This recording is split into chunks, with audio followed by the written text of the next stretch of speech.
Joshua chapter number 3. Joshua chapter number 3. We looked at Joshua chapter 1 this morning. It's all the Word of God. Everybody's everywhere today. Everybody's there with us wherever we go. It's wonderful to know. I want to look just a little further on some things that we read into. Didn't necessarily talk about a whole lot this morning. Joshua chapter number 3. For time's sake, I just want to read about the last 4 or 5 verses of the chapter. We might read some more in just a minute. Joshua chapter number 3, verse number 14. The Bible said it came to pass when the people removed from their tents to pass over Jordan, and the priest bearing the ark of the covenant before the people, and they that bear the ark were come unto Jordan, and the feet of the priests that bear the ark were dipped in the brim of the water, for Jordan overfloweth all his banks all the time of harvest, that the waters which came down from above stood and rose up upon a heap very far from the city of Adam, that is beside Zaratan, and those that came down toward the sea of the plain, even the salt sea, failed and were cut off, and the people passed over right against Jericho.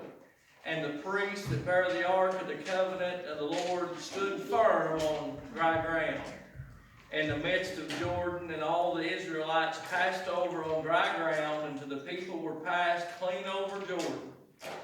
And we looked this morning and we found the children of Israel standing next to the Jordan. Moses had just died, and the Lord tried to come and comfort them, and he told Joshua, he said, even as I was with my servant Moses, so shall I be with thee. I'll never leave thee, and I'll never forsake thee. All the promises I've given to thy fathers, he said, I've come to fulfill. And he said, be of good courage, multiple times there, and be not afraid, don't worry about it. He talked about their strength and how he'd help them. And he told them the reason they could be strong is because God was with them.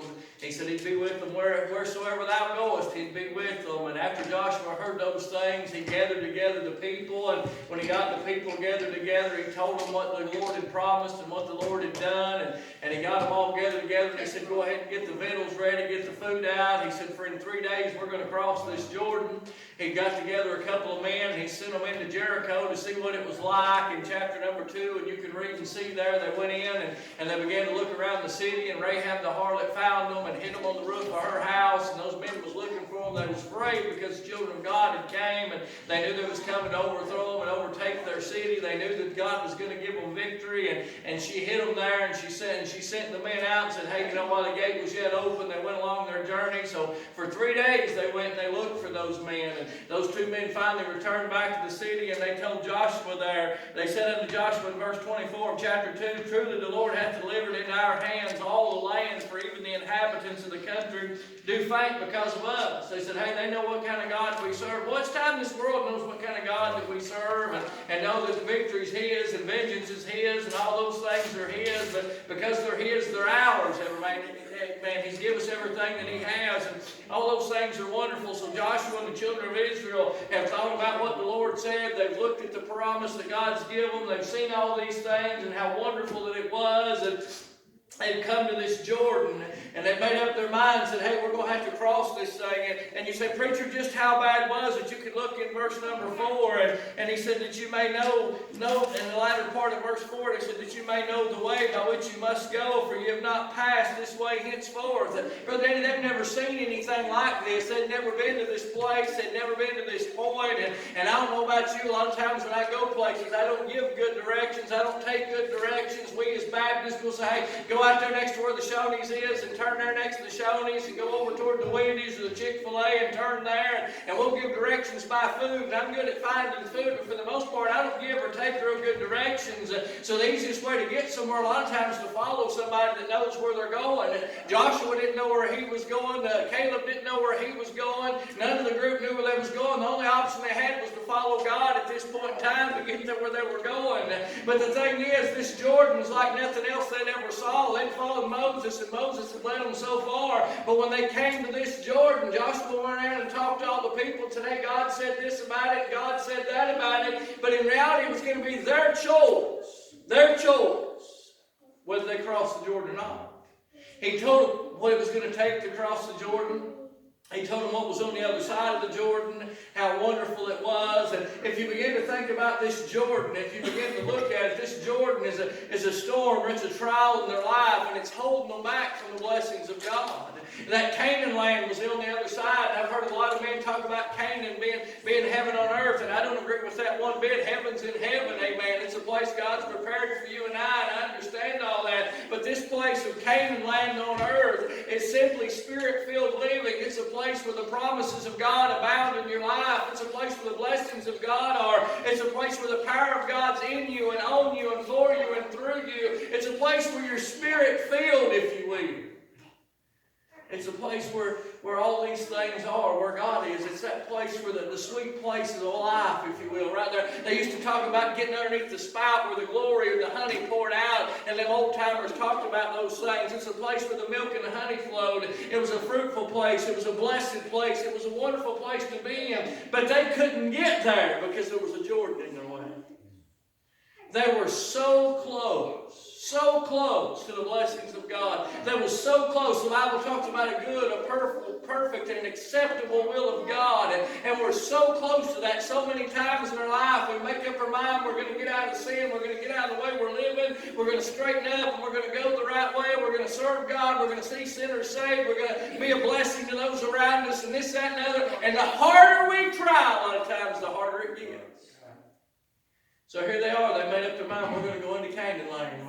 We've crossed the Red Sea. We finally, after 40 years, we've made it through the wilderness. Canaan land's just in sight like we sing about. But there's a Jordan between here and there. We've got to do something to get across this Jordan. They can see it. They can feel the breeze blowing across it. They can smell the sweet fragrance of it. They were so close, yet they were so far away. I began to think about this as a picture of our life. We get so close to God, yet we're so far away. Every time it seems like we're almost there, we seem like we make another trip through the wilderness. We get another setback. We find another issue. We find another problem and come up with another excuse. And instead of getting closer, it seems like we're getting further away. Preacher, what are you talking about? These Jordans are the things that hinder us. They're the things that hold us back. They're the barriers, if you will. They keep us discouraged. They keep us defeated. And they keep us in the shape that we're in. A lot of times you say, preacher, why can't we just run on across it? Why can't we just get on through it? I've been trying. In verse number 15, there's a parenthetical statement I want you to notice. He said, for Jordan overfloweth out of, what is that next word? Hills. Hills. Is a river a male or a female? So if it says overfloweth out of his banks, whose he is? It's God. So in other words, this is God's Jordan. This is a Jordan God put between them and Canaan land. Preacher, what are you saying? God ain't going to let you live like hell and have a Spirit-filled life. God ain't going to let you act like the devil and live any old way and bless you in it. God put some barricades there. God put some barriers there. God said, if you're going to have the benefits, the blessings of me on your life, you're going to live the way I want you to live. You're going to walk the way I want you to walk. You're going to go the way I want you to go, or you're going to miss out. So this is His Jordan. This is a barrier that God's put in place. God's not going to bless sin. He never has. It's always been an abomination, a stank to His nostril. It's always been judged and always will be. But this is His Jordan, so you can't just cross it any old way. You can't just cross it any old time. We must cross it God's way and in God's time. Preacher, what are you saying? I'm saying many people's died in the wilderness on the other side of Jordan because they simply wouldn't give up. There was 2.5 tribes, if you want to read and study throughout the book of Deuteronomy, the book of Joshua over through there. They give up on the other side of Jordan. They said, hey, this Canaan life just ain't for us. We're just going to stay right here where we're at. You know what's happening in our day and hour? A lot of people give up on this side of the Jordan. Hey, sure, we get a little bit of God. We get a little bit of a blessing here. We get just enough comfort knowing we're going to heaven. And we live half in the world and half out of the world and half-hearted and everything else. But the Bible said, whatsoever thou doest to us heartily. Said, well, give it your all. Give our all for it when we get across this Jordan. Many people's died in the wilderness. A lot of people just give up there on the bank. But God desires to give us victory if we'll just cross it. If we'll just cross it. I'm preaching just a few minutes tonight on a simple thought of crossing this Jordan. That thing that's holding you back from the will of God. That thing that's holding you back from the blessings of God and the benefits of God that He has for your life and He desires to give you. He didn't just hang a carrot out in front of them like they used to them old mules just to get them to walk. He said, hey, it's here, it's there. Just come and get it if you will. And I'm glad the blessings of God's still that way. Preacher, so how is it that we cross this Jordan? First and foremost, you're going to have to look back in verse number 9. Chapter 3, verse number 9. The Bible said, and Joshua said unto the children of Israel, come hither and hear the words of the Lord your God. You're going to have to gather around, you're going to have to hear the word of God. The children of Israel had to come together. They'd spent 40 years in the wilderness for a 12-day journey. 12 days from Egypt to Canaan, and it took them 40 years to get there. I've seen a lot of people for things. A lot of times at the house I'll say, Jonathan, I need a tool, and it seems like it takes them 40 years to get back sometimes. Or I'll ask the girls to go get me a drink of water when I'm working out in the yard. You'll die of dehydration, amen, before they get back type of deal. But 12 days, less than 2 weeks, if they traveled 7 days a week, and they could have been in this place God wanted to have. But yet they've been through all the plagues. They've been through all the misery. They've been through all the struggles. Many of us died out there in the wilderness. They've fought and they've argued and they've done all these things. They were in and they were out, they were up and they were down. But through it all, God was still faithful. He had blessed them. But I wonder how much more He'd have blessed them if it had been faithful. How many times in your life have you held back on something and you put it off and you put it off and you put it off and you put it off? You said, man, it ain't worth it, it's going to be too hard. And when you finally done it, it's like, well, I wish I'd done that years ago. I wish I'd done that years ago. I've talked to people that's got saved. There was an older lady that went over to New Life, and she was over there, and she finally got right, and sat down and said, well, I wish I'd done that years ago. She said, I wish I'd done that a long time ago. I wish I hadn't waited so long. I guarantee you, when Joshua and the children of Israel finally walked across on dry land, when God dried that thing up and made a way for them, they finally got to those sides. So, boy, I wish I just got right a long time ago. I wish I'd just give in to the will of God. I wish I'd have faced this Jordan. I wish I'd have dealt with this thing. I wish I'd have just went ahead and just followed God. They were together in a group, but they weren't together in faith. Do you understand that? They were together in a group, but they weren't together in faith. So their spirit didn't line up with His. I've been in churches before, in groups of people before, whether you got 3 or 4, you got several hundred or whatever, they're all there supposedly for the same reason, they're all there supposedly for the same cause, but they none of them agree on hardly anything. Preacher gets up and preaches, and we treat it like a buffet bar. Well, I'll take a little of this and a little bit of that, but the rest of it ain't for me. Sunday school teacher gets up and teaches, and this, that, and other. I didn't like that. That didn't feel good to me. That's your Jordan right there. They had to come together. The only way to come together was to hear the Word of God and to agree with the Word of God. It doesn't matter what I think. It doesn't matter what you think. All that matters is what thus saith the Word of God. Right. But they wouldn't come together, and it cost them. We still come, and God still blesses. But many times we're not together. So we, like them, rather than being in Canaan with victory, we stay defeated in the wilderness.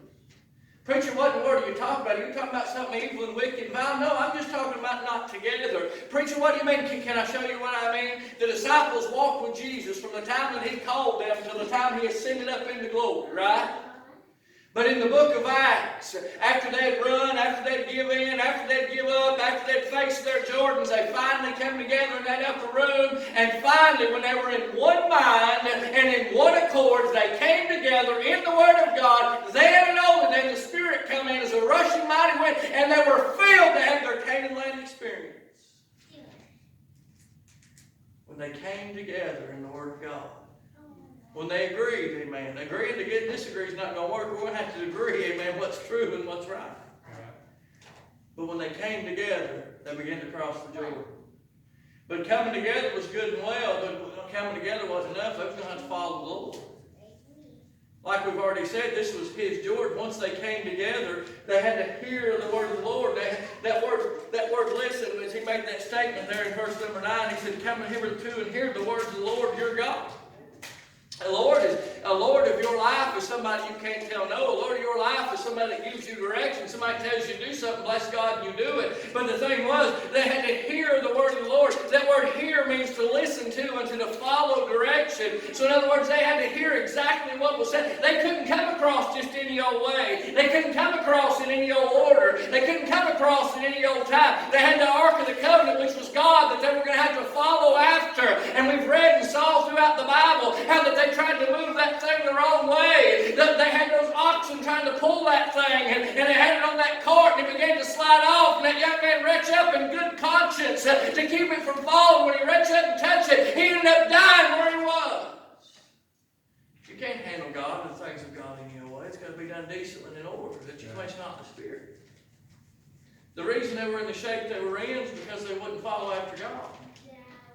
They were still going into the temple, the sanctuary they built out there in the wilderness. They were still doing all the same things they'd done all along. They were still offering up sacrifices. They were still doing everything like they'd done. But they was out of God's will. God had sent Moses, his witness, to give direction, but rather than coming together and following, they divided.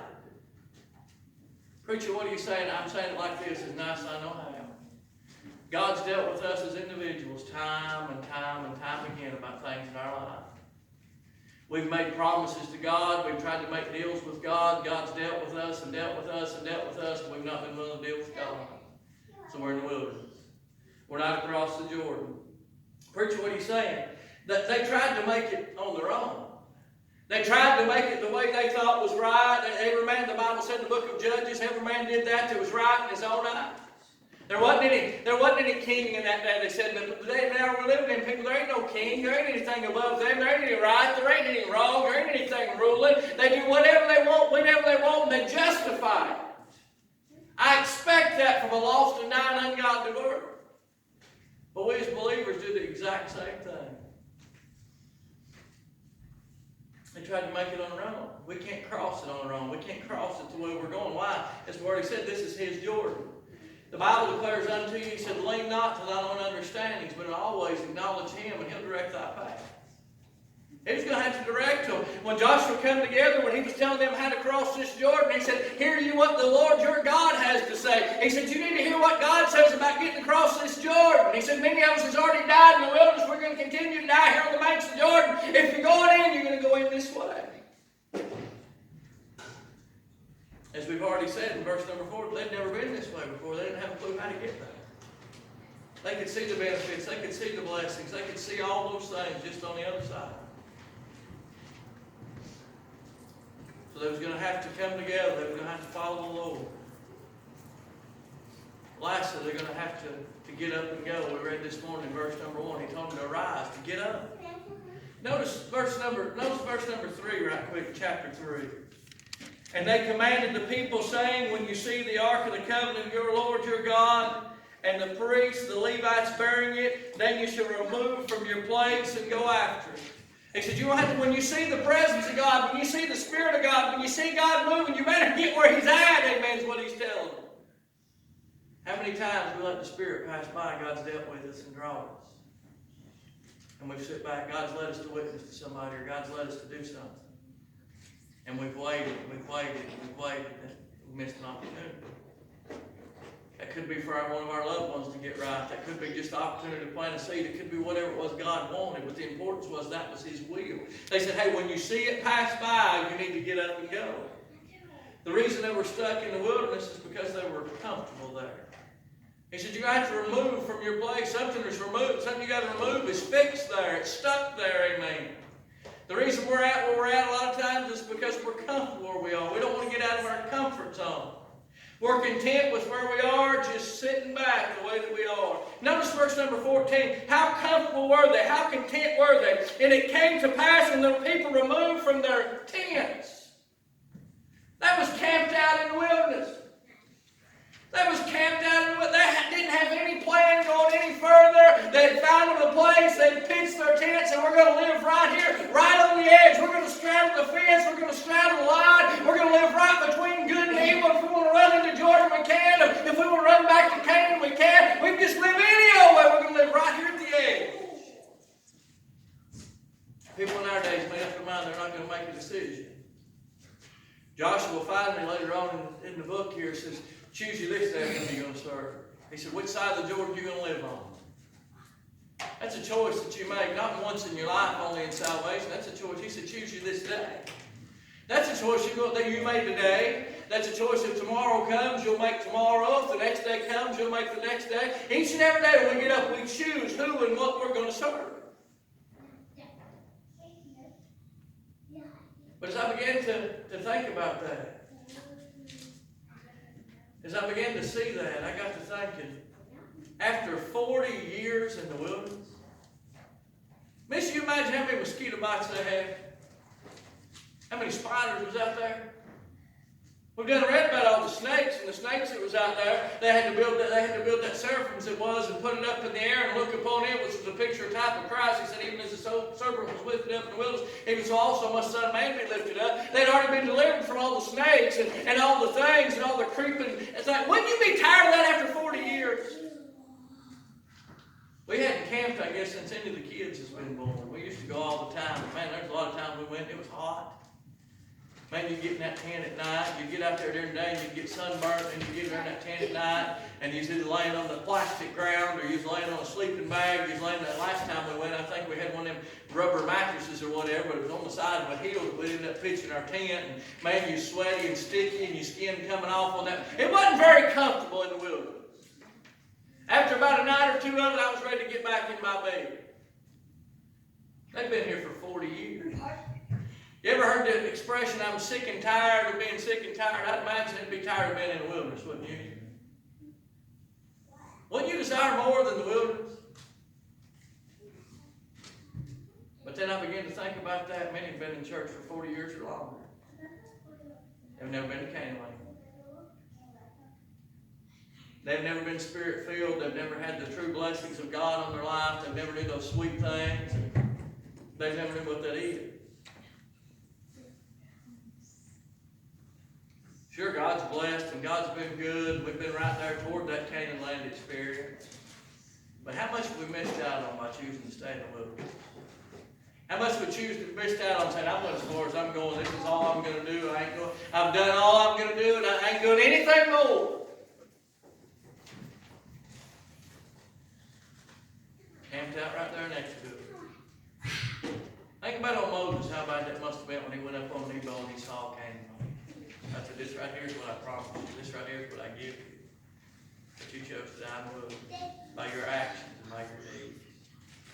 Well, that would be awful. We see our families struggling, our friends struggling, our country, our community struggling, this, that, and other. We're choosing to live in the wilderness instead of going to Canaan land.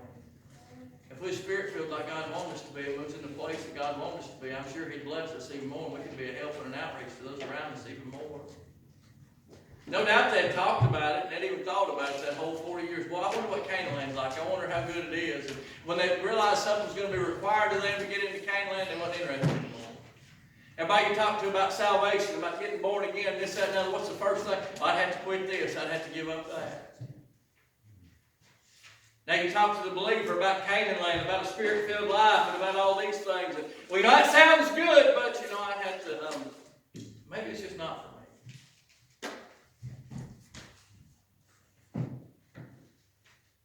Before they could experience that Canaan Land experience, they was going to have to cross this Jordan. See, the reality is they got to choose defeat, discouragement, or victory. The choice was theirs. They could stay right where they was at. But they was going to keep living in the same situations and circumstances they faced all along. Wouldn't you like the honey on your life? Wouldn't you like the sweet things on your life? I like grapes pretty good. I didn't eat them for a long time, but I found out you can put them in the freezer and freeze them. I like them better frozen, I think, than I do normal. They just crunch up like ice. They're real good. If you ever try it, they work real good for headaches, too. Could you imagine grapes when you picked them up, they broke the hand? That's the fruitfulness you and I could have in God if we go into Canaan. The choice was theirs, but the choice is also yours. I ask you this tonight, and you're the only one that can answer this question. I don't know the answer to it, but you do. What is your Jordan? Preacher, what are you talking about? What is it that's holding you back from surrendering and fully serving God? Preacher, there ain't nothing, then why ain't you doing it? Preacher, why ain't you doing it? There's something holding us all back. It could be that it's fear and doubt and dread and all these things, but the thing is, he told him to be of good courage, for I'm with you. It's hindering us from serving God, and it's costing us blessing. Thing is, you know what it is. You've wrestled with it. You've thought about it. You've tried to get rid of it. You've picked it back up. Isn't it time for victory? Don't you want the presence, the power, and the promise of God in and on your life? You'll never have them in the wilderness. I ask you tonight, won't you come across this Jordan? You can walk across on dry land right now by putting your faith and trust in God. You can walk across on dry land and just give it to God. And I believe God will bless you right here tonight. Whatever it is you're dealing with, whatever it is that's dealing with you, why don't you deal with it like God is? If you've got need tonight, would you come?